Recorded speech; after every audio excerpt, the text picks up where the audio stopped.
انسان کی زندگی میں کچھ چیزیں ایسی ہوتی ہیں جن کے بغیر زندگی گزر نہیں سکتی۔ اتنی دیر تک جتنی دیر تک وہ چیز اس کے پاس موجود ہوتی ہے اسے نہ اس بات کا ادراک ہوتا ہے نہ احساس ہوتا ہے، لیکن جب وہ چیز اس کے پاس سے رخصت ہو جاتی ہے، اس کے پاس کسی وجہ سے خدا نہ خواستہ وہ چیز موجود اور محفوظ نہیں رہتی، پر اسے احساس ہوتا ہے کہ ایک بہت بڑی نعمت تھی میرے پاس، وہ مجھ سے چلی گئی۔ ہماری زندگی کے اندر بہت ساری ایسی چیزیں ہیں کہ اگر وہ ہم سے رخصت ہو جائیں، خدا نہ کرے، تو پھر ہمیں بڑی شدت سے احساس ہوگا کہ یہ نعمت کتنی بڑی ہے۔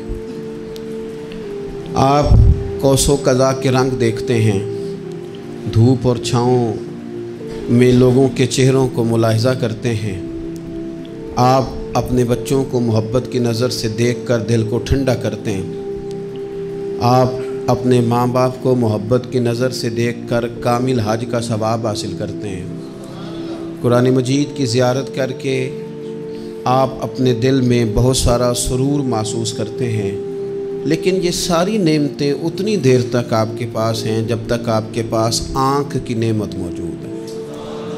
اگر یہ رخصت ہو جاتی ہے نا، اگرچہ اتنی ساری نعمتوں میں یہ ایک نعمت ہے، لیکن آپ آنکھ نہیں ہے تو آپ کو تو اپنوں کا احساس بھی نہیں، آپ تو اپنوں کے چہرے بھی دیکھ نہیں پائے۔ کوئی بھی نعمت جو آپ کے پاس ہے، آپ کبھی محسوس کریں کہ اگر اس نعمت کا وجود ہمارے پاس نہ ہوتا تو ہماری کیفیت کیا ہوتی۔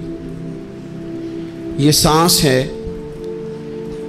ہم دو دفعہ سانس کا استعمال کرتے ہیں، ایک دفعہ اندر جاتی ہے اور ایک دفعہ باہر آتی ہے۔ اگر اندر نہ جائے تو بھی مسئلہ ہے، چلی گئی ہے لوٹ کر باہر نہ آئے تو بھی بہت بڑی مشکل ہے۔ تو اس کا اندر اور باہر جانا یہ زندگی کا احساس ہے۔ اگر کبھی سانس اکھڑنے لگے اور آپ کے سینے میں آپ کی سانس اٹکنے لگے تو ایک بہت بڑی تشویش ہے، ایک بہت بڑی آکسیجن ہے، پوری طرح سے انسان کو قید کر دیا جاتا ہے، اور وہ کہتا ہے کہ میرا تو سارا وجود سلامت ہے، ہاتھ کام کر رہے ہیں، پیر کام کر رہے ہیں، آنکھیں کام کر رہی ہیں، زبان کام کر رہی ہے، سب کچھ ٹھیک ہے، صرف سانس اکھڑ گئی ہے تو انسان محسوس کرتا ہے کہ یہ ساری چیزیں سلامت ہونے کے باوجود میرے کسی کام کی نہیں۔ آپ کے پاس جتنی بھی نعمتیں ہیں ان کو اگر آپ شمار کریں تو کبھی آپ کہیں گے کہ ساری نعمتوں میں آنکھ زیادہ ضروری ہے، کبھی کہیں گے کان زیادہ ضروری ہے، کبھی کہیں گے زبان زیادہ ضروری ہے، کبھی کہیں گے دل زیادہ ضروری ہے، کبھی کہیں گے روح زیادہ ضروری ہے، لیکن میں آپ سے عرض کروں ان ساری چیزوں کے بغیر گزارا ہو سکتا ہے، رسول کائنات کی غلامی کے بغیر گزارا نہیں ہوتا۔ کیوں؟ اس لیے کہ اگر حضور کی شفقت نہ ہو، نبی پاک علیہ السلام کی رحمت نہ ہو، وہ ابن القیم نے ایک جگہ پہ کہا تھا کہ یہ حضور نے ہمیں انسان بنایا ہے، یہ نبی پاک علیہ السلام نے انسانیت کے اسباق پڑھائے ہیں، اخلاقی رویے کیا ہوتے ہیں حضور نے بتلائے ہیں، اگر حضور کا کرم نہ ہوتا تو انسان ایک دوسرے کو کاٹ کے کھاتا۔ یہ حضور نے بتلایا ہے کہ تم نے کس طرح زندگی کو گزارنا ہے۔ محبوب کریم علیہ السلام کا وجود نور ایک ایسی چیز ہے کہ اگر وہ کائنات سے معاذ اللہ سائڈ پہ کر دیا جائے تو اس کائنات کا قائم رہنا کسی صورت بھی ممکن ہے ہی نہیں۔ اسی لیے تو اقبال نے کہا تھا کہ ہو نہ یہ پھول تو بلبل کا ترنم بھی نہ ہو، چمن دہر میں کلیوں کا تبسم بھی نہ ہو نہ یہ ساقی تو پھر میں بھی نہ ہو، خم بھی نہ ہو، اور بزم توحید بھی دنیا میں نہ ہو، تم بھی نہ ہو۔ وہ بڑی بات کہہ گئے ہیں، میں نے بھی اس کو کوئی نہیں کھولنا، کہتے ہیں بزم توحید بھی دنیا میں نہ ہو، تم بھی نہ ہو، خیمہ افلاق کا استادہ اسی نام سے ہے، اور نبض ہستی تپش آمادہ اسی نام سے ہے۔ تو اقبال پھر ہمیں کرنا کیا ہے؟ کہنے لگے کرنا آپ کو یہ ہے کہ قوت عشق سے ہر پست کو بالا کر دے اور دہر میں اسم محمد سے اجالا کر دے، یہ کرنے کا کام ہے۔ اس رستے پہ آپ چل پڑیں میرے بھائی۔ پہلی امتوں کے آپ تذکرے پڑھ لیں، کتابوں میں موجود ہیں، سورہ آراف کو دیکھ لیں، اس میں بہت ساری چیزوں کا تذکرہ کر دیا گیا ہے، اور بھی قرآن مجید کی بے شمار صورتیں ہیں، آپ ان کو دیکھ لیں، اس پر غور کر لیں۔ جب قومیں نہیں مانتی تھی، انکار کرتی تھیں، تو اللہ تبارک و تعالیٰ انہیں تباہ کر دیتا تھا۔ بات نہیں مانی، ختم ہو گئی۔ ایک مقصد ہے نا جس کے لیے کسی چیز کو بنایا گیا، تو مقصد تخلیق انسانیت کیا ہے کہ وما خلقت الجن والانس الا لیعبدون، جنوں اور انسانوں کو اللہ نے اپنی عبادت کے لیے پیدا کیا، اور ان کو جب عبادت کی دعوت دی گئی، جب انہیں پیغام دیا گیا اللہ تعالیٰ کی توحید کا، انہوں نے نہیں مانا، تو جس مقصد کے لیے بنایا تھا جب اس طرف ہی نہیں آئے۔ یہ پنکھا لگایا جاتا ہے نا ہوا کے لیے، تو اگر پنکھا ہوا نہ دے تو اس کا کوئی چھت پہ کام ہے؟ اس کو اتار کے تو آپ سکریپ والے کے پاس بھیج دیں گے، بھی ختم ہو گئی بات۔ تو مقصد جو تھا نا اللہ کی عبادت تھی، تو جب قومیں اللہ کی عبادت کی طرف نہیں آئیں تو اللہ نے انہیں تباہ کر دیا اور صفحہ ہستی سے مٹا دیا۔ اللہ تعالیٰ کے پیارے محبوب علیہ السلام نے کفار مکہ کو، قریش کو، عالم عرب کو، عالم انسانیت کو دعوت دی، وداعیاً الی اللہ بإذنہ وسراجا منیرا۔ اس منصب پر فائز ہو کر حضور نے دعوت دی۔ جب انہوں نے دعوت کا انکار کیا، حضور نے انہیں عذاب سے ڈرایا، اللہ کے عذاب سے، چونکہ حضور نذیر ہیں۔ انہوں نے یہ کہا کہ اگر آپ کہتے ہیں نا کہ ہم پر عذاب آئے گا تو پھر آپ وہ عذاب لے آئیں، ہم پہ آئے۔ جب کوئی آدمی منہ سے تباہی مانگے، جب کوئی شخص اپنے منہ سے یہ کہے کہ کر لیں جو ہوتا ہے معاذ اللہ، تو اگر تو سامنے والا کمزور ہو تو شاید وہ کچھ نہ کر سکے، لیکن یاد رکھنا کئی دفعہ کمزور ہوتا ہے تو کچھ نہیں کرتا، تو کئی دفعہ مہربان بڑا ہوتا ہے، رحمان اور رحیم کئی دفعہ کرم نوازی کرتا ہے۔ جب انہوں نے کہا نا کہ لائیں وہ عذاب ہے محبوب جس کا آپ وعدہ کرتے ہیں، تو اللہ نے کیا فرمایا؟ فرمایا وما کان اللہ لیعذبہم وانت فیہم۔ محبوب رب کی یہ شان ہی نہیں کہ انہیں عذاب دے، کیوں؟ اس لیے کہ آپ ان کے درمیان موجود ہیں۔ اے محبوب علیہ الصلوۃ والسلام، اللہ کی یہ شان نہیں کہ انہیں عذاب دے اس حال میں کہ آپ ان کے درمیان موجود ہیں۔ آپ میری بات کو سمجھیں گے، غور کریں گے کہ کافروں کے درمیان اگر حضور موجود ہوں تو عذاب نہیں آتا، تو قیامت میں جب حضور مومنوں کے بیچ موجود ہوں گے، مجھے کہہ لینے دو نا کہ اساں جے ہاں گناہیاں دا جدوں اعمال نامہ پھرول ہوئے، پھر ذرے ذرے نے سامنے آ جانا ہے، جو جو منہ تھی بولیا بول ہوئے، اساں بھی کول حضور دے بیٹھ رہنا ہے، لکھ عمل ترکڑی تول ہوئے، او دے کولوں بھی رب نے حساب لینا ہے جیڑا بیٹھا ہی محمد دے کول ہو صلی اللہ تعالی علیہ وسلم، او دے کولوں بھی رب نے حساب لینا ہے جیڑا بیٹھا ہی محمد دے کول ہوئے، جس کو کہتے ہیں قیامت حشر، جس کا نام ہے، جس کو کہتے ہیں قیامت حشر، جس کا نام ہے۔ تیرے دیوانوں کے لیے وہ دن تو جشن عام ہے، زیارت ہوگی نا حضور کی، تیرے دیوانوں کے لیے وہ دن تو جشن۔ اور ایک شاعر نے اور بات کھول دی، کہنے لگا ہر نظر کانپ اٹھے گی محشر کے دن، خوف سے ہر کلیجہ دہل جائے گا۔ اچھا جی پھر کیا ہوگا؟ ہر نظر کانپ اٹھے گی محشر کے دن، آنکھیں پھڑ پھڑائیں گی، کانپیں گی اور کلیجے پھٹیں گے۔ منظر ہی ایسا ہوگا، انسان اپنے پسینے میں ڈبکیاں کھا رہا ہے، حساب کا وقت آ گیا ہے اور سورج سوا نیزے پہ ہے، زمین دہک رہی ہے، تو کہنے لگے ہر نظر کانپ اٹھے گی محشر کے دن، خوف سے ہر کلیجہ دہل جائے گا، پھر اوڑھ کر کالی کملی وہ آ جائیں گے، پھر اوڑھ کر کالی کملی وہ آ جائیں گے، پھر اوڑھ کر کالی کملی وہ آ جائیں گے، ہر نظر کانپ اٹھے گی محشر کے دن، خوف سے ہر کلیجہ دہل جائے گا، پھر اوڑھ کر کالی کملی وہ آ جائیں گے، سارے محشر کا نقشہ بدل جائے گا۔ میرے عزیز، حضور کے بغیر گزارا، نبی کریم کے بغیر کوئی چارہ، ہمارا کوئی سہارا ہی نہیں حضور کے بغیر، ہم کدھر جائیں سوائے محبوب کے۔ اس لیے نا صحابہ اس بات پر مطلع ہو گئے تھے، وہ نا بڑی بڑی دھیمی دھیمی باتیں پوچھتے رہتے تھے، اطلاع مل گئی تھی نا کہ اصل کرنا کیا ہے۔ تو جو رازدار لوگ ہوتے ہیں نا وہ پھر دھیمے دھیمے راز کی باتیں کرتے ہیں، حضرت انس بن مالک حضور کے خادم تھے، اماں نے دے دیا تھا حضور کی بارگاہ میں، کہتے ہیں میں 10 سال مدینے میں حضور کی نوکری کرتا رہا، تو قریب سے دیکھا تھا نا سارا کچھ، بہت ساری احادیث ان سے مروی ہیں، بڑی چیزوں کو دیکھا تھا، تو ہم سیانے ہو گئے، باتیں سمجھ گئے، قریب رہنے والے لوگ تو قربان پچھانن والے ہیں، تو گل جان گئے گل کھول دے نہیں، تو قریب پہنچ گئے تھے نا، تو سمجھ آ گئی تھی بات کی۔ تو ترمذی میں موجود ہے، ایک دن حضور سے پوچھتے ہیں یا رسول اللہ قیامت والے دن آپ کو کہاں تلاش کروں؟ یعنی حضور علیہ السلام سے پوچھتے ہیں حضور میں نا قیامت والے دن، بھئی بات تو یہ نا کہ اعمال ٹھیک کیا جائے، معاملات پر توجہ دی جائے، عبادات کا خیال کیا جائے، جو ہمارے ذمہ ڈیوٹیاں ہیں وہ پوری کی جائیں، تو وہ کہتے ہیں حضور وہ قیامت والے دن کہاں تلاش کروں؟ تو حضور نے بھی نہیں فرمایا کہ تو اعمال ٹھیک کر، مجھے ڈھونڈنے کی کیا ضرورت ہے، کہاں ڈھونڈوں؟ تو حضور فرمانے لگے مسکرا کے فرمانے لگے، چونکہ قربان پچھانن والے ہیں، تو اے گل جان گئے گل کھول دے نہیں۔ حضور علیہ السلام سے کہا یا رسول اللہ میں نہ قیامت والے دن کہاں تلاش کروں؟ تو حضور فرمانے لگے حوض کوثر پہ۔ یا رسول اللہ وہاں کیا ہوگا؟ تو فرمایا امت پیاسی آئے گی تو میں جام بھر بھر کے پلاؤں گا،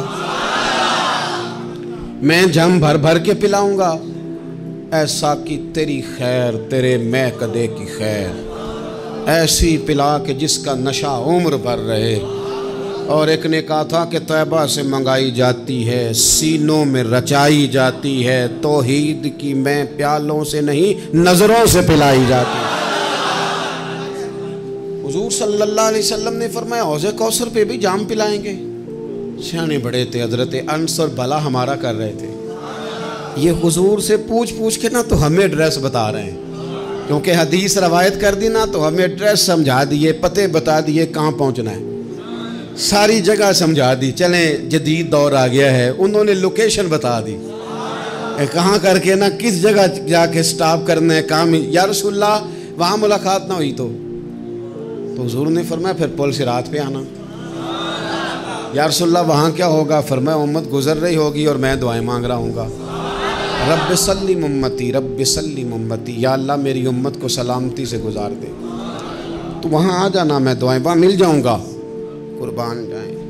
فاضل بریلوی بول پڑے، کہنے لگے خدا کی رضا چاہتے ہیں دو عالم، خدا چاہتا ہے رضائے محمد، اجابت کا جوڑا عنایت کا سہرا، دلہن بن کے نکلی دعائے محمد، اجابت نے جھک کر گلے سے لگایا بڑی ناز سے جب دعائے محمد، رضا اب پل سے وجد کرتے گزریے کہ ہے رب سلم دعائے محمد صلی اللہ تو عرض کی یا رسول اللہ وہاں ملاقات نہ ہوئی تو؟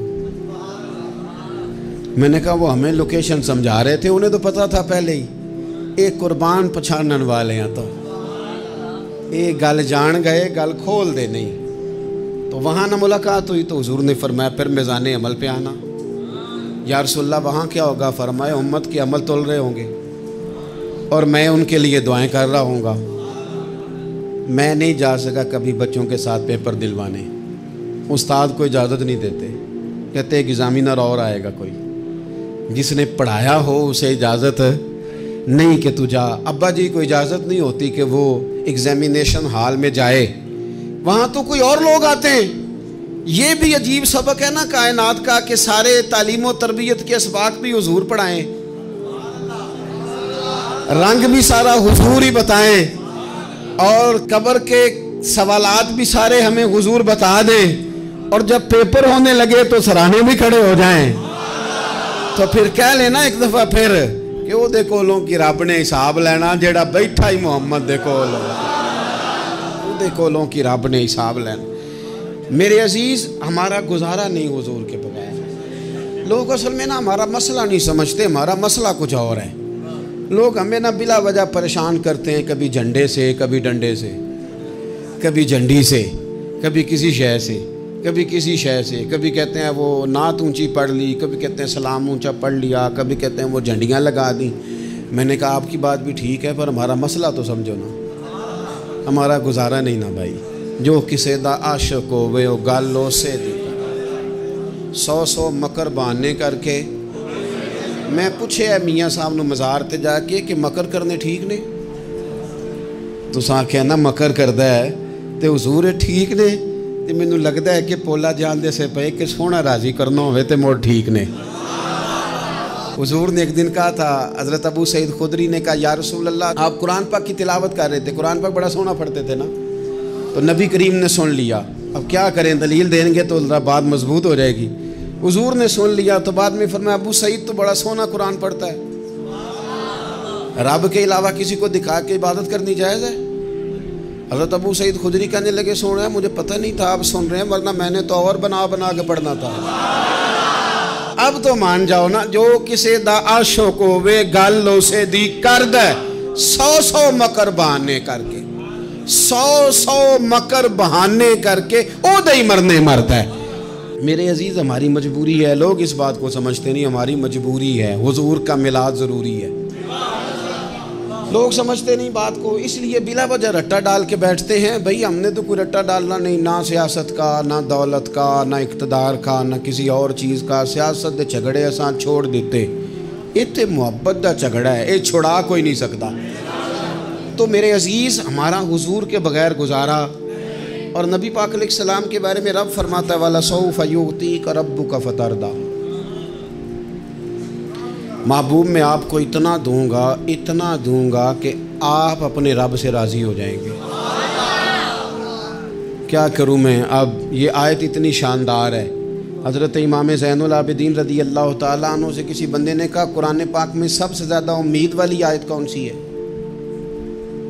اس کا خیال تھا لا تقنطوا من رحمت اللہ کہیں گے، اللہ کی رحمت سے نا امید نہ ہونا۔ اس نے کہا حضور سب سے امید والی آیت بتائیں۔ وہ کہتا میرے ذہن میں تھا کہ یہ والی آیت پڑھیں گے۔ تو امام زین العابدین رضی اللہ تعالیٰ عنہ فرمانے لگے سب سے امید والی آیت ہے وَلَسَوْفَ يُعْطِيكَ رَبُّكَ فَتَرْضَىٰ، رب کہتا ہے محبوب اتنا دوں گا کہ آپ اپنے رب سے راضی ہو جائیں گے۔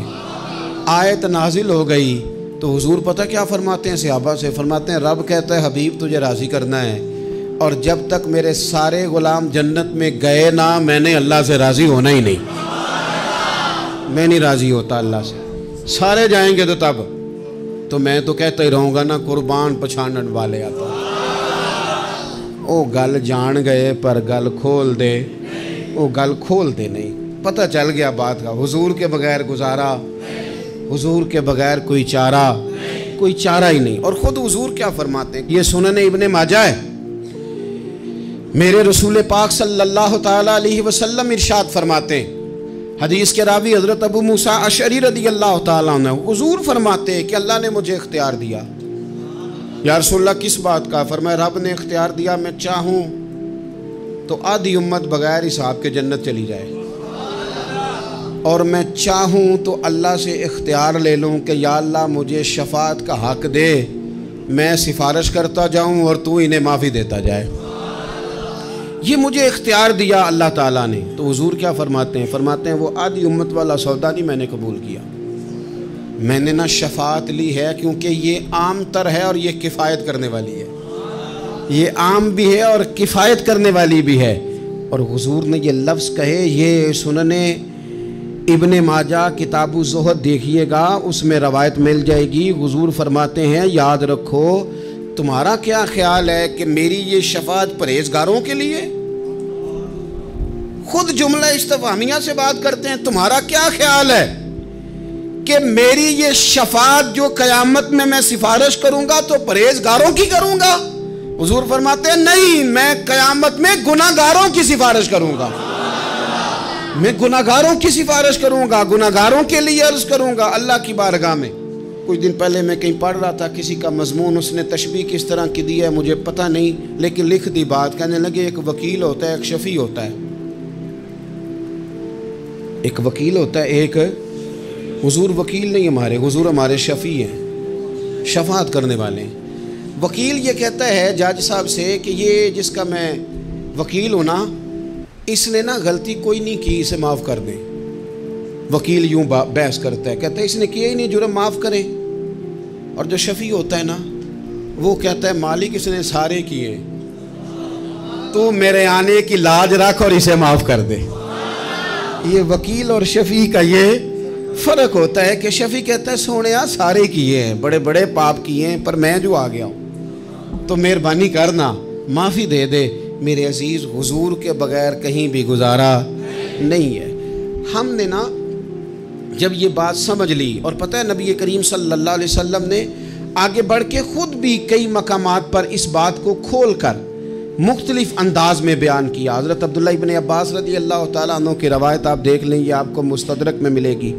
حضور صلی اللہ علیہ وسلم فرماتے ہیں قیامت کے دن اللہ تعالیٰ انبیاء کے لیے نور کے ممبر بچھائے گا، ہر نبی ممبر پہ بیٹھ جائے گا، ہر پیغمبر علیہ السلام اپنے ممبر پہ جلوہ فروز ہو جائیں گے، ہر پیغمبر۔